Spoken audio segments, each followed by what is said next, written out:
આજે રોજ આપ જાણો છો તેમ શ્રાવણ મહિનો ચાલી રહ્યો છે ને હવે બધા તહેવાર ગણપતિ વિસર્જન અને વિવિધ તહેવારો હવે આવવાના છે. તો લો એન્ડ ઓર્ડરના પ્રશ્નને અનુસંધાને કાયદો અને વ્યવસ્થા સુરત સિટીમાં પ્રોપર જળવાઈ રહે તે અનુસંધાને મહેરબાન પોલીસ કમિશનર સાહેબ શ્રી દ્વારા વિવિધ ડ્રાઈવો આપવામાં આવેલી હોય છે. તો આજ કામગીરીના ભાગરૂપે આજે સિંગણપુર અને કતારગામ પોલીસ સ્ટેશન વિસ્તારની અંદર જે શરીર સંબંધી ગુનાઓમાં છેલ્લા વર્ષોમાં સંકળાયેલા આરોપીઓ તેમજ લિસ્ટેડ બુટલેગરો આ બધાને આજે અહીંયા કતારગામ ખાતે બોલાવવામાં આવેલા છે અને તમામની સામે અટકાયતી પગલાં લેવામાં આવશે.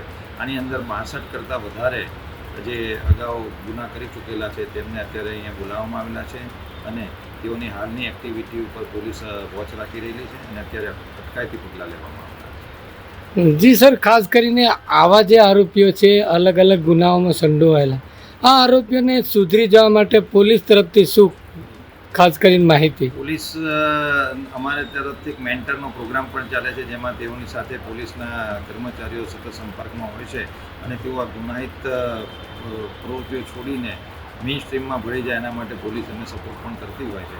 અત્યારે આ તમામ આરોપીઓને મેં અહીંયા બોલાવીને તેમને અત્યારે હાલની જે લોકો શું કામગીરી કરે છે એની પર પણ પોલીસ વોચ રાખી રહી છે. એમાં NDPSની અંદર પકડાયેલા આરોપીઓને પણ અત્યારે બોલાવવામાં આવે છે જે એમની વોચ અમે કરતા જ રહીએ છીએ. એ લોકો અત્યારે મેઇન સ્ટ્રીમની અંદર આવી ગયેલા છે ને હવે આવી કોઈ ગુન્યા કૃત્યમાં હાલમાં એ લોકો સંકળાયેલા નથી, પરંતુ કાયદો અને વ્યવસ્થા જળવાય તે અનુસંધાને આ તમામ આરોપીઓની વિરુદ્ધમાં અત્યારે અટકાયતી પગલાં લેવામાં આવે છે.